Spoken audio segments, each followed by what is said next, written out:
Good morning, good afternoon, or good evening, depending on what time zone you're joining us from. My name is Rick Hefner. I'm the Executive Director for the Caltech Center for Technology and Management Education.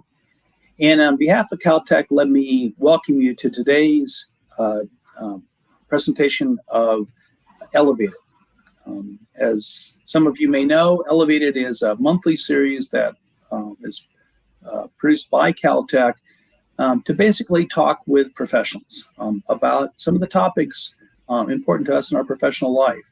We'll deal with project management, product development, systems engineering, and other technology-related topics as we go. So while you're getting settled in, getting ready for our exciting talk today, please introduce yourself in the chat window. Let us know where you're calling in from. It's always great to hear where everybody's there. So today we have a very exciting topic. We're going to be talking about what does it take to be a great project manager. And I'll serve as the moderator, and we have with us three outstanding instructors from the Caltech Center for Technology and Management Education program, all of us in our advanced project management. So we'll start out this morning with Tim Boyd. Tim Boyd has a background in systems engineering, project management, organizational leadership development. He's been involved in a number of different ventures and leadership, teaches a variety of project management leadership programs here at Caltech. And Tim is a working professional. He's currently a deputy program manager at Northrop Grumman. And there he's facilitating business and technical execution on a number of different large-scale aerospace programs. So a lot of project management experience, like you'll see in our other instructors as well. And with that, let me turn over the stage for Tim for some opening remarks. All right, thank you so much, Rick. And welcome to everybody from around the U.S. and maybe even around the world. We appreciate you spending time with us on a Tuesday morning. It is very cold and rainy here in Southern California, which is unlikely. Hopefully the weather is quite beautiful where you are as well. But today is going to be really focused, as Rick mentioned, on project management in general, kind of managing as a whole. So if you go to the next slide, please. We'll talk a little bit about the concept of a project manager and what does a project manager really look like to you? You as individuals, the project management function will look very differently depending on the type of program, type of hats you like to wear, how big your team is, etc. If you're a team of 3, you'll probably look like this person here in this picture, right? Where they're, developing documents, writing emails, developing, specs or ICDs or, whatever have you. Also managing all kinds of other things with your fourth hand, petting the dog and taking care of everything else, family oriented, talking on the phone at the same time. And so sometimes we feel as if we need to have multiple arms to be able to do so many different things in order for us to be successful. But generally speaking, the project management is about the balance you find when it comes to executing particular programs and so forth. It really does involve a variety of different aspects, including inspiring other folks, motivating individuals who are going to be motivated by very different things. You have to do a lot of coordination as well, as you can imagine, whether your team is 5 people or your team is 100 people. There's still a lot of coordination and herding of the team that needs to happen in order to get some things done. Not everyone is going to be a driver on the bus that you may be driving. And so, but we definitely need people in every single seat on that bus because we're all going in the same direction. And as a project manager, you're effectively responsible for driving the bus and at least directing the bus to go in a specific direction. And it takes every single person on your team to make that happen. So you, as a project manager, you're going to really require a lot of activity, a lot of wearing multiple hats, and a lot of coordination to really achieve this common core vision or this common objective through things like innovation, looking outside the box and thinking outside the box, trying to do things differently.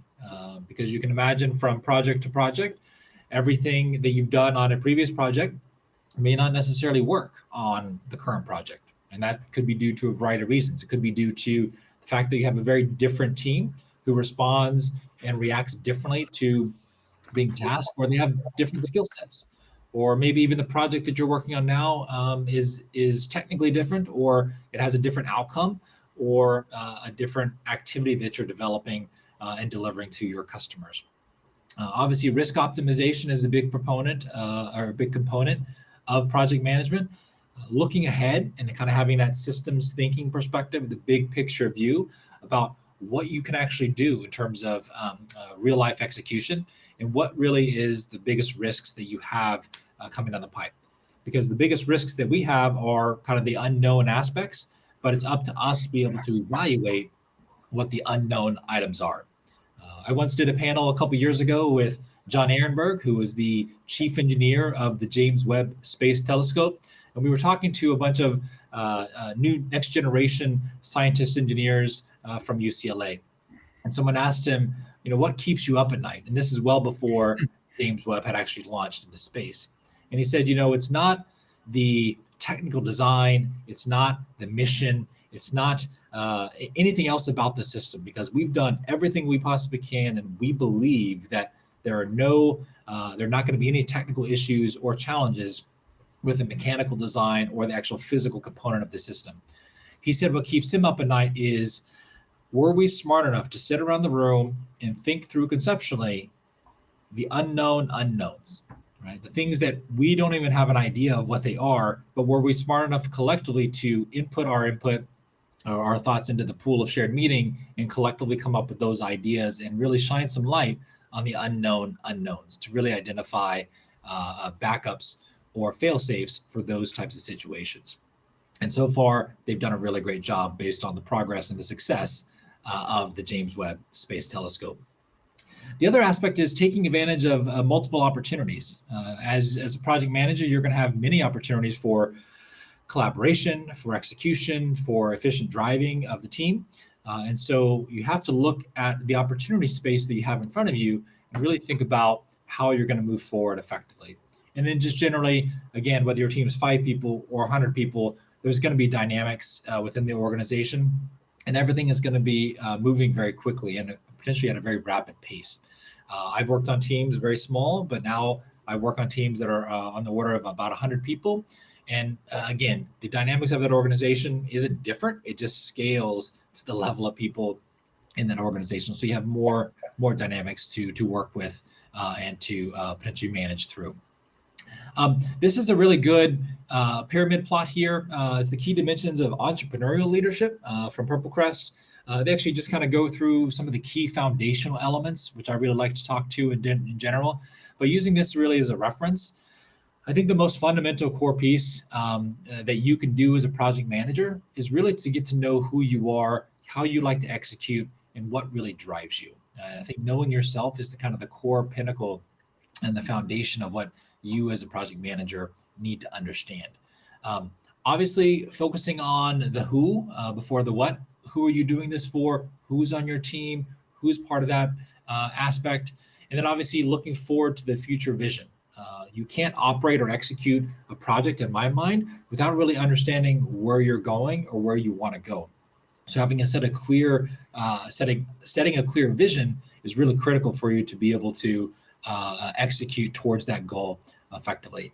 And of course, the fundamental skills of a project manager: great communication, adaptability, being able to continuously learn and really adapt for continuous improvement. I think that's really critical because you're going to be thrown so many different paths to follow.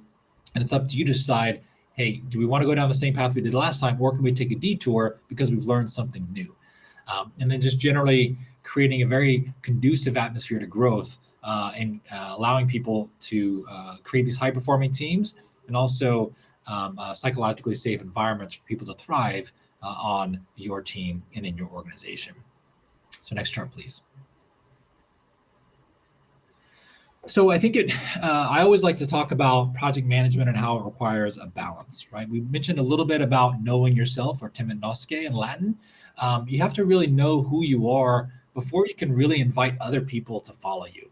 If you ever had a leader or a manager you worked with who kind of laid everything out on the table, it's really important for them to kind of have that rapport, that camaraderie, that connection with you as a person in order for you to be able to really want to follow that person. It's hard when someone comes in cold and you don't have an established relationship with that person. For you to really, you have to wait a few weeks or a few months before you really can understand that, hey, this is someone I really want to follow. So basically being connected, but knowing who you are deep down is really going to be important for you to execute there.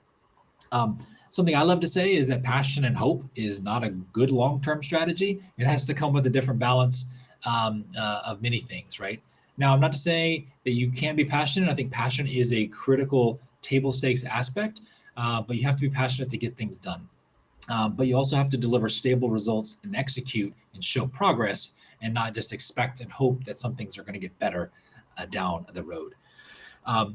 Project management is not easy in most cases, right? It's a really great opportunity for you to learn. It's complex, which is going to be potentially require some additional long hours and multiple hats from time to time.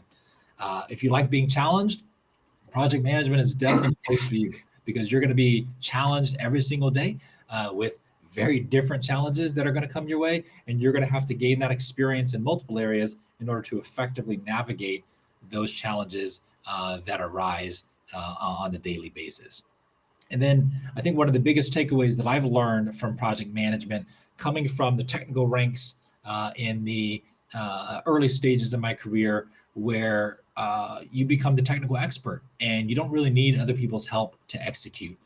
When you step up to the project management area, where you're coordinating and executing at a higher level overall projects, you really do need a team to help you realize your goals and your objectives and meet the needs of the organization at that point. And so once you do that, it's an opportunity for you to get that support from folks, but you also have to be willing to give something back to other people as well. Kind of, you scratch my back, you scratch yours, or the concept of reciprocity. Employees will expect career opportunities and challenging work in conjunction with them working hard for you. So you have to always find that balance when it comes to working directly with the team. So overall, project management really does require a balance internally as well as externally. So knowing yourself and understanding how things actually can be executed, but also making sure that you now are responsible for a team or an organization. And so you can't just only focus on yourself. It's almost like raising a family or raising other folks around you, and really building everyone up at the same time as you are. Okay. Next chart, please. So one of the things that I've always found interesting, in one of the classes that I teach, Influencing Without Authority, it's really this concept of how can you influence people maybe in not a direct line way, or you have peers or sister organizations that are doing work that is impacting you, but you don't really have direct authority over that organization. So if things are slipping or modifying or changing and it's starting to affect your project, how can you best influence those people or those organizations in order to be more effective in the long run? Now, there's accountability and all kinds of other factors, but in one of the classes I teach, we talk about this concept of influence, and there's multiple threads that kind of wrapped around this thrust of influence that you can actually influence people in very different ways. Think about your specific team that you work on right now. You have very different people, very different dynamics and personalities, and those folks will probably respond to influence in different ways. Some people truly just respond to being influenced from the hierarchical system, where a person in authority has to drive those folks. Sometimes people are great engineers and great-minded problem solvers, and they'd love to think about problems and concepts in terms of problem-solving frameworks. So you can work through different things like the Schubert cycle or the DMAIC or the 5 Whys, whatever frameworks people relate to. You can influence people by solving problems using problem-solving methods.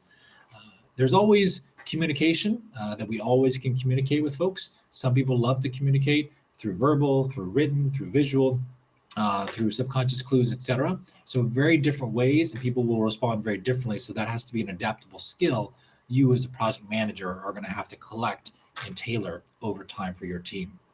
And the last piece, as our technical programs and projects become seemingly more and more complex year after year, day after day, there's going to be a significant boom in the cooperation and collaboration that we're going to have to require for all members of our teams and organizations, and even those that are somewhat dotted line to ours as well, because everything is starting to affect our projects today.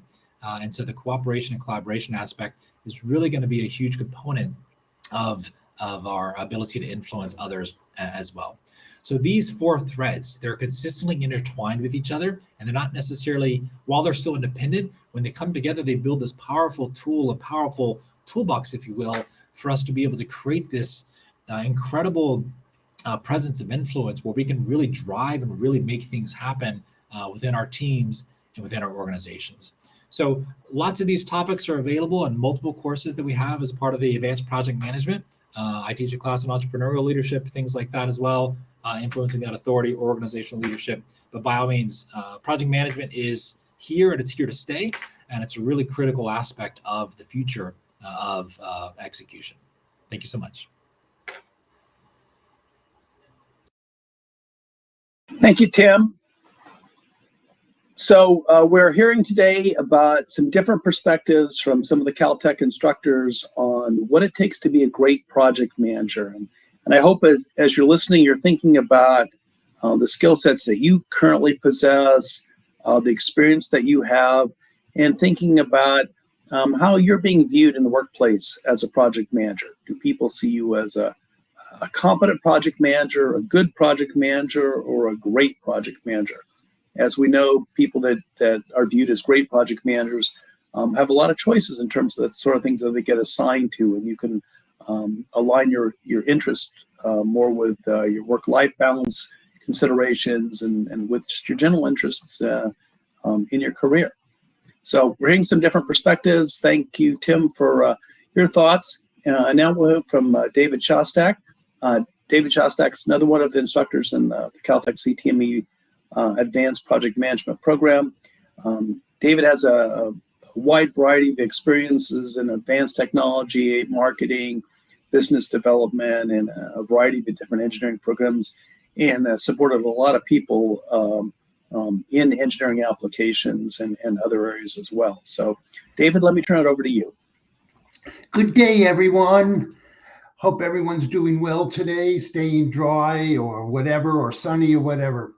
Here is some knowledge to get you from fair to being a superior program manager. But the first thing I want to talk about is being a communicator, because this is what you need to know.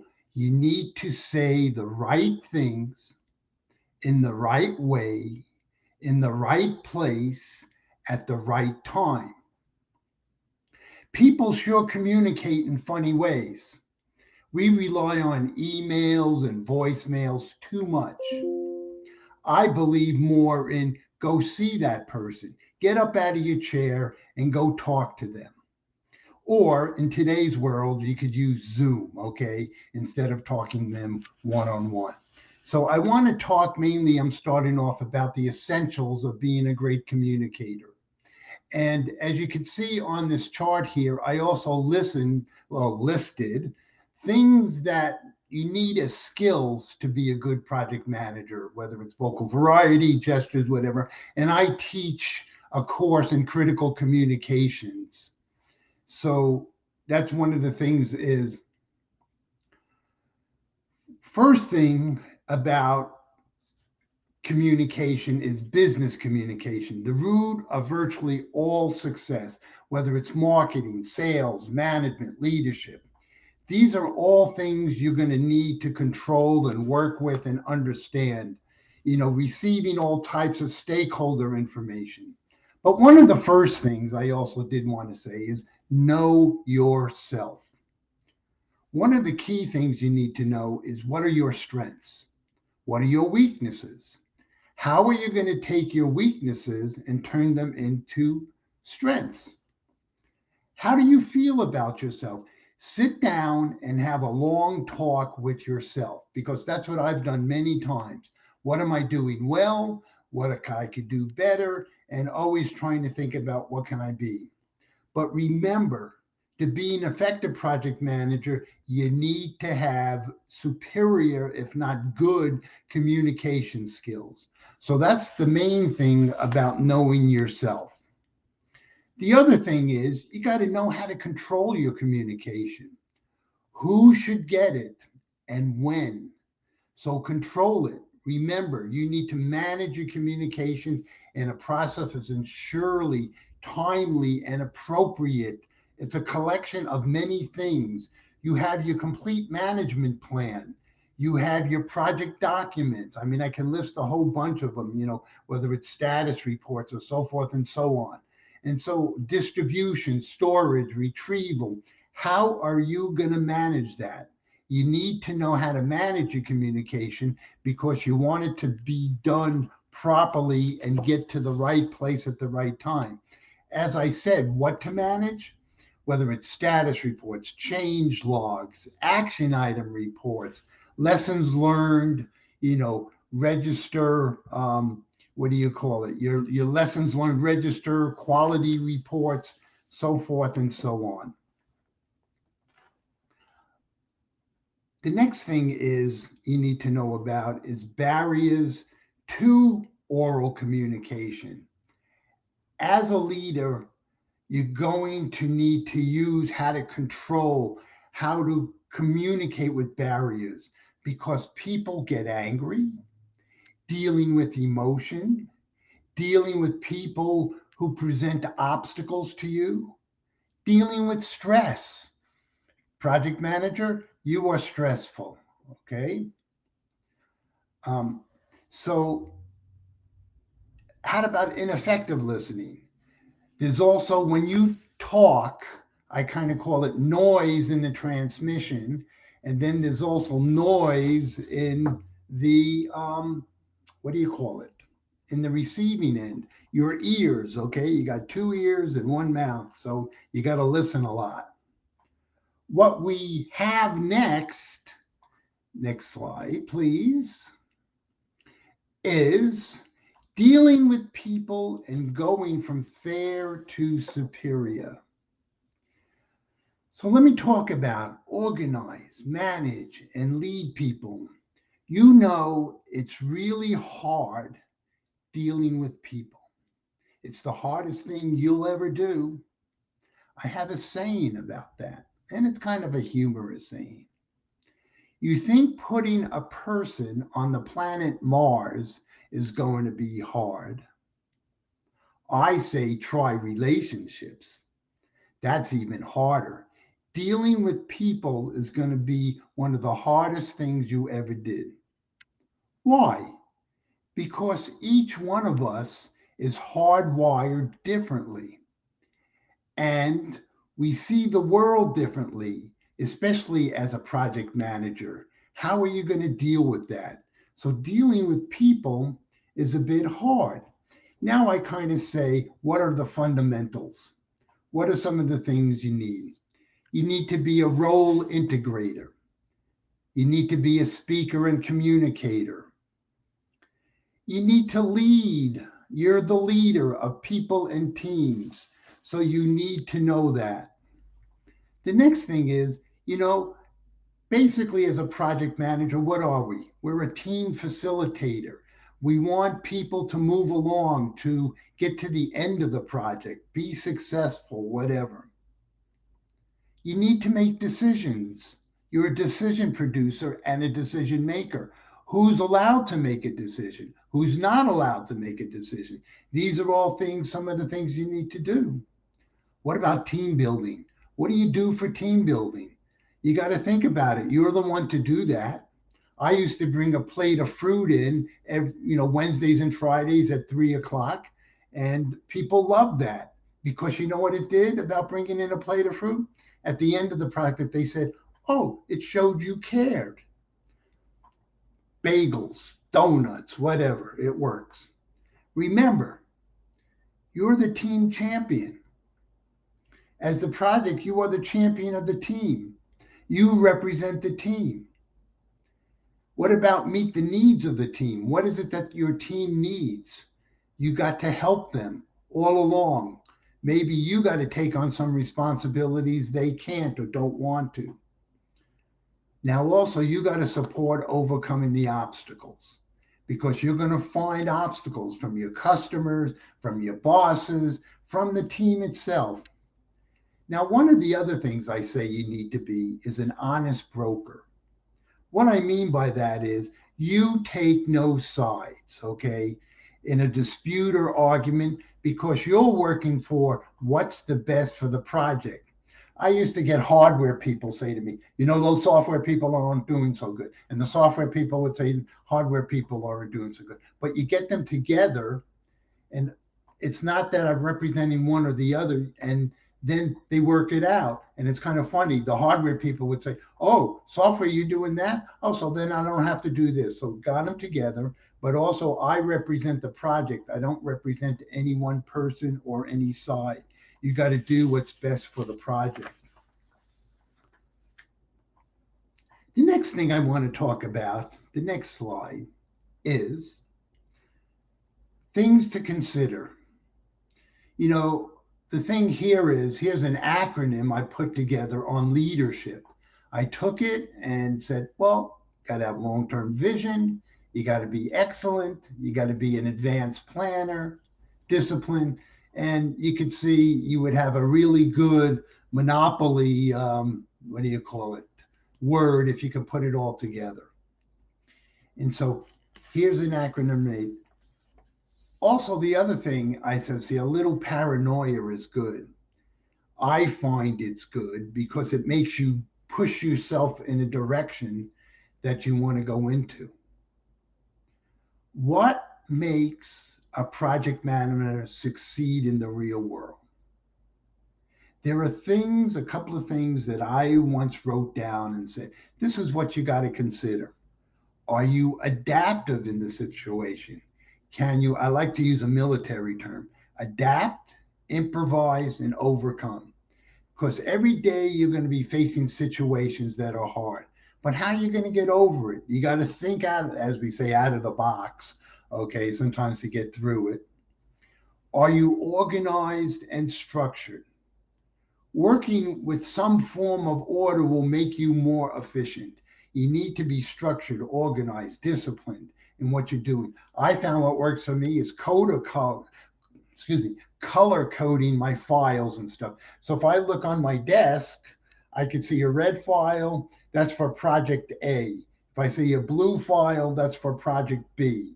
So I learned to, how do you say, organize myself and get reference materials and books. Also to the team, to the people, can you state your vision on where you aim to go or to be?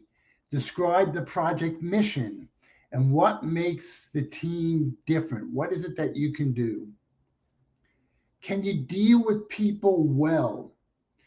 Now, there are things to consider. We have all the stuff, how to make a better schedule, how to make a better project plan, but how to deal better with people, the soft skills, is the real issue that you really need to know. Dealing with people. Remember, as I said, every person is different and how you're going to deal with them, because I once had a team of say 55, 100 people. Some are introverts, some are extroverts, okay? You got to learn to know each one of them, okay? Some like to talk, some don't say a word, okay? So you need to know how to deal with that. Well, dealing with people is probably one of the most important things you do. One of the things I learned from the people that basically, how do you say, invented aerospace back in the 50s and 60s, I got to work with them, is one of them once said to me, can you bury your ego? Good project managers or superior project managers do that. Remember, the project is a team. Show your team your humility, okay? Bury that ego, okay? And just work to make it a better team. Are you a good strategist and tactician? Do you think creatively? Do you need to develop ways to get things done that are beyond your normal methods? As we all say, we say that's thinking out of the box. So I believe that there are many things to do. Let me kind of give you some of the last things. What distinguishes, in my mind, a great superior project manager from anyone. The first thing is believing failure is not an option. Never, ever, ever give up, because the answer is right around the corner. I found sometimes when I do things, all of a sudden something pops up that I wouldn't expect, and it did. The next thing is the ability to create solutions with no guidance or budget. You're not always going to get guidance or have the amount of money, but you got to create solutions out of the box, and you got to figure that out. The ability to handle ambiguity, okay? Not everything is clear, black and white, whatever. You're going to get a bunch of ambiguity, deal with the unknowns, and still succeed. An insatiable desire, an uncanny ability to learn and get better. How are you going to do that? You're always trying to get better, better, better. The ability to analyze. Well, I'm an analytical type guy since I was an engineer and stuff. And so, using analytics and thinking through things through and stuff like that. Patience and stability. Then the last thing is determination and persistence. Always trying to get through, stay on course. Don't let people get you down. You just got to kind of be determined and persistent and let things go. So the last thing I kind of want to talk to you about is I have a saying about being a project manager, or what do you call it, or a manager or anything, because not everybody here might be a project manager, but I say it's about this. If you're a manager or a leader or something like that, it's not easy. It's a noble profession, but it's not easy, but it's worth it. But remember, something worth it doesn't come easy. So good luck to everyone. Take care. Thank you. Thank you for your time. Thank you, David. So again, we'll be leaving some time at the end of our remarks here for question and answer. So if you have questions, please go ahead and submit them in the chat window, and we'll be picking it up with the panelists after we hear from our third panelist. And that third panelist is Nathan Cruz. Nate Cruz has over 35 years of experience as a project manager. Basically, he's worked in a variety of different environments. And Nate teaches our Agile Project Management program for us. And so he'll say a little bit about his thoughts on what makes a great project manager. Nate? Okay. Hello, everybody. How are you doing today? This is Nate Cruz. Some of you have been involved with Elevate, may have seen me in another role, but today I get to talk about amazing project managers. Well, so far, coming third here, all the major points been made by two of my amazing partners here, and all the thoughts that I've seen here. I said, wow, I've heard that and used that before. So some amazing food for thought have been given to you. So I decided to come from a different direction. So instead of saying a project manager clearly has to have skills from the standpoint of managing and communication, I'm going to talk about leadership. And the way I define this, when I talk about management, management is doing things right. Leadership is doing the right things. And the first area when I talk about these amazing project managers and the leadership sides that they have to them is they work in a VUCA environment. That's an environment that with constant volatility, lots of uncertainty and ambiguity exist in the environment. And they seamlessly able to transition and adjust and navigate and influence their teams to the outcomes that are needed to get the best outcomes for the customers. As we go through here and look at the small diagram I have over here, which is a Hefner curve, talks about different levels of states of chaos here. One is we can have small projects that have small teams with 2 or 3 people, and we have straightforward activities to get things done, and we just need to organize and get things arrange and give people assignments and get things done. And sometimes you can do most of the work yourself. You have complicated, which a lot of the aerospace environments work in, and you have the complications of many partners. You have many different solutions coming together for complex embedded products such as drones and planes and nuclear submarines.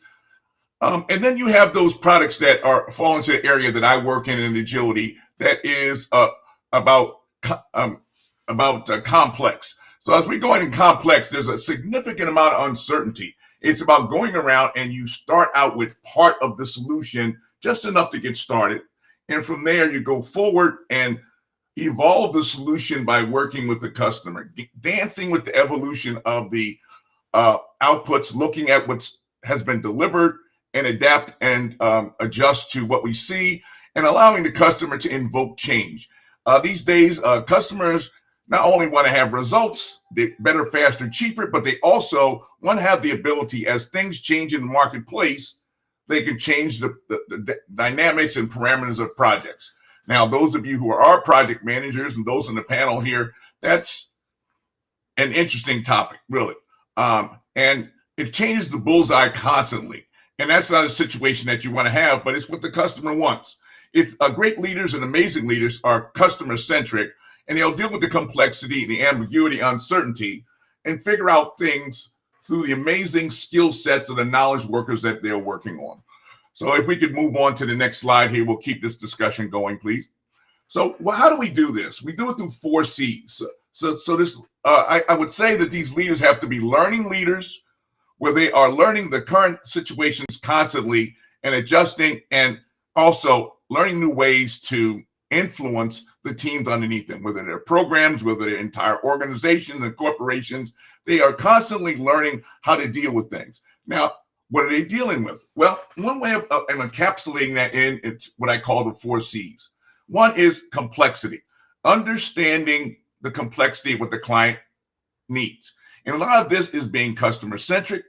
This is about sitting down with a customer and working with them in their customer journey on where they need to go to at the end, working with them either in a sequential process of doing waterfall, or working with them in an iterative fashion where we're evolving the solution as we go forward and deal with the complications after we go forward. Then the next C that we want to deal with here is the area of confidence. You have to be confident in what you're delivering. Confidence is amazing elixir to those you're trying to lead, to show that you understand what's going on and you believe. If you come across as being a believe and stable leader, and you are solid in the way you execute on this, people will follow you. Now, this confidence sometimes is tough to do when there's a lot of uncertainty or a lot of unrest, or your project isn't going well. I think we've all seen situations where the project isn't going well, but yes, you still have to steady the ship to keep things going. You have to have the ability to constantly give that persona or that front face to the organization, that you understand how to get us through the storm and into the calm seas. The third C is about here is compassion. To be compassionate about it shows that you believe it, not only mentally, but emotionally. You are engaged in what we're trying to do here and try to get things done here, so that the client understands, all the people who are working with you here understands that you believe in it and you're in it to win it, to work with it together with them. And the fourth thing is courage. And particularly when you start talking about an area of where things are changing a bit, having the courage to try things that you are not comfortable with. And amazing leaders do that. They step out in the areas where they have not had experience before. They're quick studies, and they bring in the right people to do things and empower them to go forth and on their behalf make the right decision. So these 4 C's are areas that as a leader, we have to shape and negotiate and work with people to get the right outcomes for our customers. So, because we clearly are environments where we are being extremely customer-centric. Next, we want to go into the next slide here, talking about a way of doing this. Now, one of the things we want to have this leadership through learning. The end goal is we don't want to have individuals, well, we try to avoid to have situations where people do what they're told to do all the time. That's very limiting. And in strange situations, people sit around there and confused and in shock and deer in the headlights and don't know what to do. What we really want to have is resilient teams that can self-organize and to some degree figure out solutions themselves. But we can't get there by ourselves. As leaders, we have to go through this process of developing and people who are part of these self-organized teams here by teaching them through the motivating factors to help them to be the kind of teams that we want to have here. So these resilient teams here that you want to have out here not only know their jobs, they know the jobs of the people they work with, they know the outcomes that are expected of the customer and the subsystems and the systems above them, and they know all the things that are required to get things done. These are chess players, not just move tactical players along the way. And as we go here and look at the possible ways of these leaders influencing by certain factors, at the core, we could motivate people by pay and by rank. And if you're a reader of Dan Pink, he said that goes only so far. What we try to do is put our people in positions where there is purpose. They understand what's going on. They see the value proposition and they can deliver on the way. And as we go along and do their job, they're able to invoke autonomy, where they're not told by the project manager, this is the way I want you to do it. But the project manager gives them some boundaries and some guardrails and say, look, use that brilliant mind of yours to come up with a solution on how to deliver this here for the customer. And let's see and talk about it.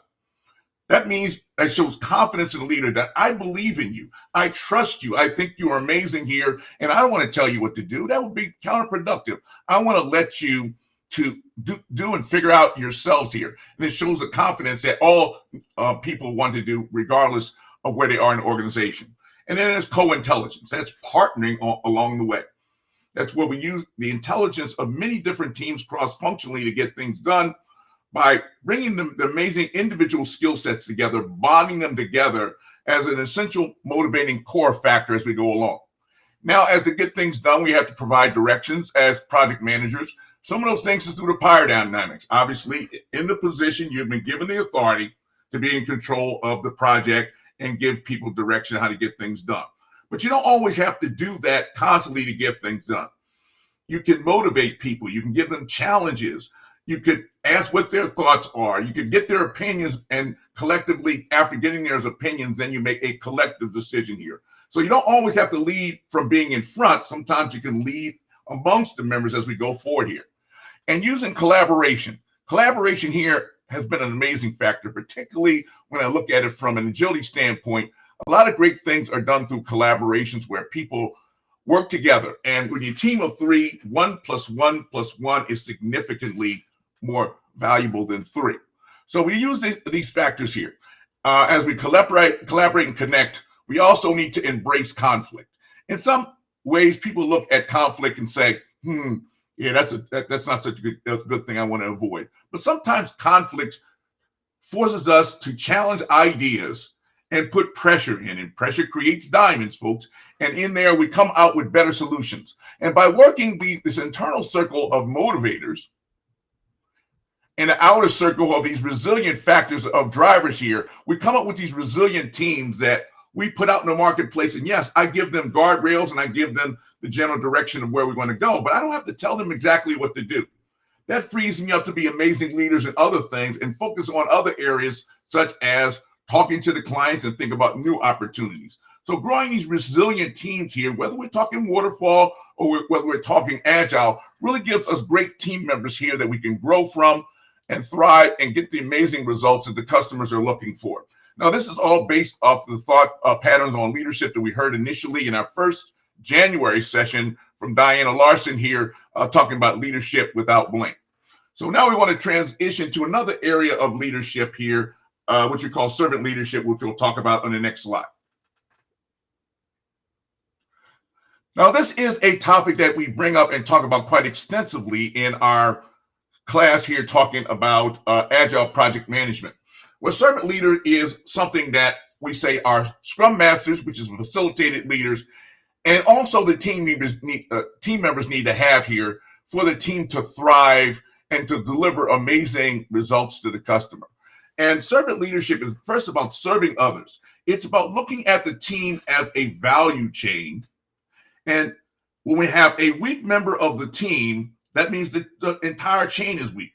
So we service those who need to have help when they need it, not because it's part of our performance evaluation. It's because it's the right thing to do, and it makes us all stronger and better at the end. Now, how do we do this? First of all, we go through a set of what are prescribed are 10 steps to get there. One is about listening, and we're listening with our ears. We're sitting around and listening to the conversation here, the osmotic conversations that are going around you, listening what's written. We also are listening with our eyes. What's going on? Are people talking that shouldn't be talking, or people that should be collaborating, not collaborating? Is discussion and topics the right things for the right time? Also, as we go through here, we look at the topic of empathy. Empathy is putting yourself in the shoes of another and cognitively thinking through and see how would you feel in those circumstances, and use that to augment and tailor the message that you sent back. The third one may sound kind of interesting here, but healing. As we have situations where conflict and all the changes that are going on, sometimes feelings and personalities get hurt. And going in and recognizing that and bring that one person to the side, or two people that you see are in heavy conflict and not really in a position to work together, and heal it. Ask them the best way for them to resolve these problems, because what we want to have is conflict, sometimes even tough conflict, but afterwards that we can release it and still work together as great team members. We want to be awareness in many different areas. The client about their skill sets and what they need. Awareness about how we go through and deliver the functionality. Awareness about the budget. Awareness about the risk. All the great things that my two partners here have talked about. We all need to conceptualize things, what is a structured, sequential process of coming up with the master plan and waterfall, or how do we can think iteratively and build things with many different options and paths to proceed. Foresight to say, I've seen this situation before, and it has some situations that trouble me. Let's have a discussion of that. So you had the wisdom and experience of saying, I've seen these situations before. We may want to try something differently, and convincing the team of doing that. And back to some of the points that Tim was talking about, persuasion is about going through and influencing people without authority. And this is about going through and having people do something that they normally wouldn't do just because they're willing to listen to you and you've convinced them that it's the right thing to do. Then there's stewardship. This, as an amazing leader, project manager, you always have to be a great steward of all the resources here. The people that you have for you are not there just to deliver results. You are to grow them and make them better assets for the organization to feed into the learning organizations. You are committed to the growth of people. Sometimes as a leader on your project, as the project manager, sometimes you have to be a mentor to them individually and share some of your experiences along the way. And one of the last great things you want to talk about here that we talk about in our class here is building communities. You want to get to the point where your organization is so mature that some of the things that you're driving and trying to influence has now imparted out to the organization, and they are doing that to themselves. And then you can step back and possibly take on more responsibility. And that's what we do with amazing leaders. We elevate them to more higher positions of authority. With that said, I would like to end my part of the conversation, and thank you here. I teach the Agile Project Management course, and that happens here 2 to 3 times a year. In addition to that, we have other on-demand courses talking about the skill sets around Agile Project Management and the techniques associated with that. So thank you very much for your time here. And I really relish the time here to be with my 3 partners here at Caltech here and with Rick to have this great conversation. Take care. Thank you so much, Nate. I want to invite all of our panelists now to come back to the stage here, and we have a couple minutes for questions. If you have any questions, you're looking at a combined experience of probably 120 years here in project management. So please, if you have any questions, go ahead and put them in the chat window. As we're waiting for folks to add their questions, let me throw out a question. We've talked a little bit about training. All 3 of you are instructors. From your perspective, what training courses would be most useful in going from good to great? What's really essential? We'll take them in the order here of our panelists. Tim, thoughts? Yeah, so I think if you're going to start transitioning from a fundamental program manager or basic to more advanced, you obviously have to understand the fundamental components of it. So kind of the basic project management courses, and where you kind of get that underlying understanding of the fundamental core concepts of what does it mean to manage a small project, and then what does it mean to then manage a little bit larger project, and what are the core tools you can use, what are the core techniques you can use, and all those fundamental chess pieces that you can actually have in your toolbox there. Then as you move from good to great, as Rick mentioned, it's all about the different tailoring styles, I think, if you will, on how to influence people, how to motivate people, how to execute more effectively, especially as you get more and more complex projects. So there's training courses such as, managing complex projects or projects with competing priorities. There's different flavors of leadership style courses you can have. There's the project management, the advanced project management. There's, influencer without authority. There's entrepreneurial leadership, because all these different courses that are taught, they give you different pieces and help you reframe your applicability or your application of leadership and project management in slightly different ways. Great. Thanks, Tim. David, what are your thoughts? What training opportunities would you see as kind of most critical? Communication. We people need to be better communicators, especially project managers. You got to get your thoughts through clear, concise, efficiently to everyone, whether it's your family, whether it's your people at work, business, your peers, bosses, whatever, how to communicate to them. Now, I teach a course on critical communication, storytelling. Storytelling is very important because most people like to hear stories. And presentations, your presentation skills will great. I guarantee you your presentation skills will be better, okay?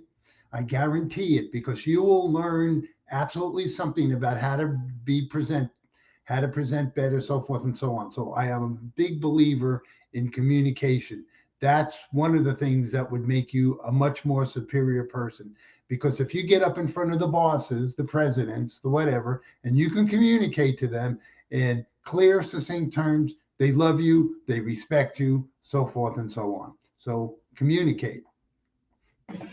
Great. I think that's a great observation. I think sometimes we think maybe great communicators are just born, but it is a skill that can be learned and developed and improved over time.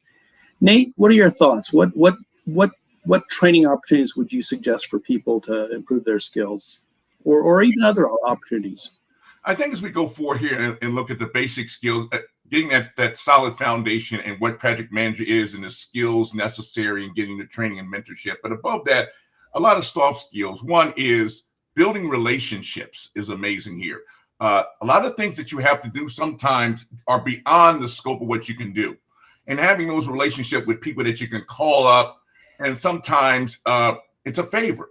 It's not because of any power lines, and you might be stuck in a situation and they don't really have to do it, but because you have a spirit of reciprocity with them. You've helped them out, you help them out, and they just do it seamlessly because it's the right thing to do for the organization. So any kind of classes that we have that talks about project management relationships with all stakeholders in your project is an amazing thing. On top of that, I emphasize one thing here is change. How do you deal with change and uncertainty here? The more and more as you become project managers, we have to make decisions, quick decisions, sometimes with a lot of missing information, and have to be comfortable in making decisions with 60% of the information you have, and understanding you may be wrong and you have to adjust to it. Sometimes it's better to make the wrong decision with 60% of information than the right information too late. So along the way would be the two things that I would emphasize. Any skill set that any courses that we have here to emphasize that. We talk about a lot of things in change in the agility and some of the project management courses and program and product courses that we have here. But I think that would be a good set of things for us to learn to become these amazing project managers that we talk about. Great. Well, thank you, Nate, and thank you all of our panelists for kind of sharing information. We'll bring up one more slide here. If you are looking for ways to kind of improve your project management skills to move to that upper echelon, there are a variety of programs out there, and I certainly encourage you in other ways. One of the programs we have here at Caltech in the Center for Technology Management Education is an advanced project management certificate program. It's a series of courses. You basically mix and match. You pick the courses that are areas. So if you'd like to know more about organizational change, or you've had difficulty working with complex projects, or maybe you'd like to learn more how to juggle multiple projects that you might be managing at a time. These are all on-demand courses, so they're pre-recorded. The lectures are there available. You do have interaction with instructors throughout the entire course. Each of the courses takes about 16 hours. And if you complete 5 of them, Caltech grants you an advanced project manager certificate. That's a great thing to put on your resume. But more importantly than that, there's the skills that you'll require.